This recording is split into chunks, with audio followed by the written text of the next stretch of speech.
guys, Enosh here in the toy room, and today we're talking about something that my wife got me not too long ago, and that is a set of 4, count them, 4 Ghostbusters. That's right. We're going to talk about those. We're going to review those today, so let's go ahead and jump right into the review. Alright, so here we see on the packaging, we got the Ghostbusters logo on the left. It says Ghostbusters down the right-hand side, and you got Ray Stantz in there with a green background that I'm supposing looks like slime in the Build-A-Figure. We got the 4 figures in the set and what the Build-A-Figure looks like once you complete it. Here we have Ray outside of the package. He's giving us a thumbs up there because apparently he likes his figure just as much as we do. And we're going to take a look now at the articulation of this figure. All the figures kind of have similar articulation. Their head does go back and forth to the left and to the right. It does go up and down a little bit. Not much down, but it does go up higher like that. So not a lot there, but just a little bit. It does go up and down at the shoulder and spin around. It does bend at the elbow, and then also you have this little swivel here at the elbow where it will swivel around like so, and then the hand does go back and forth, and that of course makes it nice and easy to be able to put their weapons in their hands and carry their proton packs and you know, destroy ghosts or trap ghosts, I guess, as it were. He does twist at the waist, goes back and forth like that. There is no middle crunch or anything, but the leg does go out. Both legs go out. Mine's a little tight here on this Ray, so I'm not going to mess with it too much.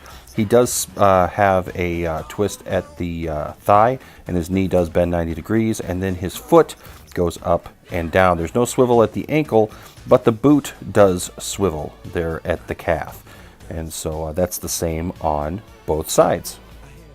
Alright, so as you can see, they pose really nicely with their articulation, and they look pretty good. Let's take a look at the accessories now that come with the figures. On the back is the proton pack. The proton pack's got a nice sculpt to it, and looks pretty nice. There's a lot of detail there. I like the different color wires that go in and out of the pack. On the right-hand side here, it's got a little notch here where you can put the weapon itself and hang that on if you take it out of his hands, and it all holds on pretty good with these 2 little straps here that go over the shoulders. It's nice and loose. If you look here at the weapon fits pretty snugly in both hands, but it's loose enough where you can adjust it and move it around a little bit. Let's take it out of his hand here and let's look at the weapon itself. It's pretty accurate with the movie. I mean, they can hold it on the top there with one hand, and it's got the handle on the back. Then of course it's connected with this wire all the way back to the bottom of the proton pack.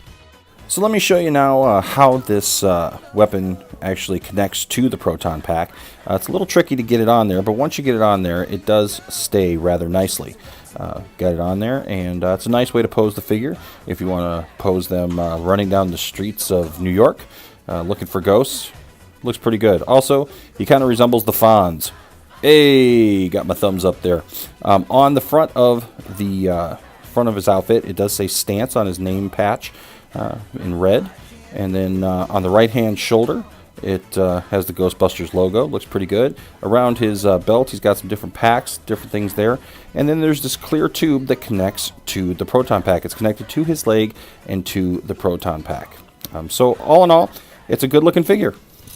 Next up, we've got Egon Spengler, and he looks pretty good in his packaging as well. It's pretty much the exact same Ghostbusters logo, Ghostbusters down the side, his Build-A-Figure piece, and the green background. If you turn it around, you see all the different figures in the set and how their Build-A-Figure corresponds with the Build-A-Figure once it's done. Egon looks really good. He really resembles Harold Ramis, and I think that's pretty cool. Let's take a look at the figure now. He does say Spengler, on his name patch on the front here, and I'm not going to go over the articulation on the arms because it's pretty much the exact same, and I'd have to take the weapon out, and I don't really want to do that right now. So let's take a look at the legs. The legs do go out. This one's stiff as well, so it doesn't go out too far on mine, but it does twist at the thigh, bends almost 90 degrees at the knee. Same thing with the foot, goes up and down, and the boot twists at the calf. We see here his glasses. His glasses do not come off. They are attached. They are kind of loose fitting on there, but they are attached on the sides. His head does go back and forth and up and down, about the same as the Ray figure. So not a lot there, but just enough just a little bit. So he can look up a little bit, but that's about it. He's got that clear plastic tube that connects from his leg to his proton pack. All the proton packs are exactly the same. And, of course, he has his Ghostbusters patch there on his right arm. It's a pretty good looking figure, and I think that this one as well is a nice addition to the set. Up next we have Winston Zeddemore, whose packaging looks exactly the same, except for he comes with the head and right arm of the Ghost. Back here is all 4 figures and the Build-A-Figure instructions. This figure also looks a lot like Ernie Hudson, who played Winston in the movie. Looks pretty good, and again, I'm not going to go over the arms and whatnot, but the head does go back and forth, and it does go up and down a little bit, as you can see. Actually, he doesn't really go up and down as much, actually, as the other ones, kind of surprisingly. But same exact weapon. His says Zeddemore here on his name patch on the front, so that's different, and same thing, he twists at the hips there, and his legs do go out, but man, these are really stiff on this one, so doesn't really do much there. But he does twist again at the thigh, and his knee bends almost 90 degrees. And then the same thing with his foot, it goes up and down and turns around. Now 3 of the 4 figures have these exact same boot combinations. The next one will be a little bit different, as you will see here coming up. But yeah, he looks a lot like Ernie Hudson. He looks pretty good. And there's, of course, his backpack that comes out. And he has his patch there on the right-hand side with the Ghostbusters patch. And he also has his proton pack on the back, which is exactly the same as the other 3. And like I said, again, I like that. And then, of course, the clear tube, once again, that comes out of the leg and attaches to the proton pack. All in all, a good-looking figure, and I'm glad to have him. For sure. And then finally, of course, we have the man, the myth, the legend, Peter Venkman himself. Exact same packaging on the left-hand side. Got the Ghostbusters name there, title. Ghostbuster logo up on the right-hand side. His Build-A-Figure piece. And exact same back here, which shows all the figures and how all the pieces go together. And it's exactly the same. So, but they look good. I like the packaging. It's simple and kind of keeps it to the point. Here's our guy. He looks a little like Bill Murray. I mean, I can see the resemblance. He doesn't look as good as a couple of the other figures, but still, yeah, you can tell who it is. It's definitely Bill Murray. It says Venkman there on his name patch. And again, I'm not going to go over the arms just because I'd have to take the weapon out, and I don't want to have to do all that. But there he's got his clear plastic tube and his legs. And these legs, man, these aren't as tight as the other ones. They come all the way out pretty well. Swivels at the thigh, bends almost 90 degrees at the knee, and he does not have the boot combination. So his feet just go up and down. There is no swivel there at the calf. So it's nice that they gave Peter a little bit of a different look for his figure. Of course, here we have the clear plastic tube that goes back up to the proton pack.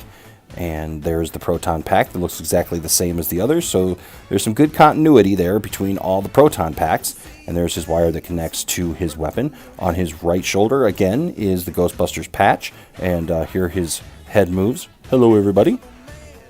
To the right and to the left. And it does go up and down. Same kind of thing. Goes a little more up than it does down. And he's got his backpack there. And he looks good. He's a good Peter Venkman. All these figures share similar traits, but they need to because of it being their uniform, their standardized uniform for all these figures. Finally, we're going to take a look at the Build-A-Figure pieces. Each figure does come with a Build-A-Figure piece, and this is what they all look like before you put them together. So this is kind of our junkyard of ghost pieces, if you would. But once you put them together, they look pretty good. I mean, I really like how they come together and how they make a good 3D representation of the Ghostbusters logo. It looks really good this way. And, of course, when you turn off the lights, the ghost glows. Ooh, boo. The figure actually glows pretty brightly. You don't really have to put him in the light very long to get a nice glow out of him. As you can see here, even my camera is picking up the glow-in-the-dark feature.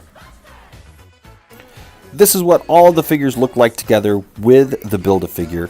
They look really, really good. They look very movie accurate, and I think that they make a nice set. I was so glad when Tiffany bought these for me because I just thought that they were so cool. It was something that I saw in the store, probably wouldn't have just bought myself, but now that I have it, I'm really glad that I have them. And I'm really glad that she picked them up for me because they look really cool. They're a great addition to my collection. And if you're a Ghostbusters fan, I think it's something you just got to have because it looks really great. If you're a Ghostbusters fan and a toy fan, pick these up because they do look really nice. And they display really nice. As you can see here, I've got them out in front of some wrestling figures, but they look really good on my shelf. So there you have it. That's my review of the 4 Ghostbuster action figures. And I would love to hear from you. Do you have these toys? Do you have these action figures in your collection? What do you think of them? How are you displaying them in your house, in your toy room? Please let me know down in the comment section. Leave a comment. Give this video a thumbs up to let YouTube know that, well, you know, it's worth telling other people about. And if while you're here, you know, you say, you know what, this guy's pretty cool, this channel seems pretty cool, let's go ahead and subscribe to this channel. I would appreciate that so much. I appreciate each and every one of our subscribers, and we try to get good content out to you every week. And so please hit that subscribe button, hit notifications so you know when we are doing a new video. Until next time, I'm Enosh, and I'm gonna go track down some new toys. Talk to you soon. Bye-bye.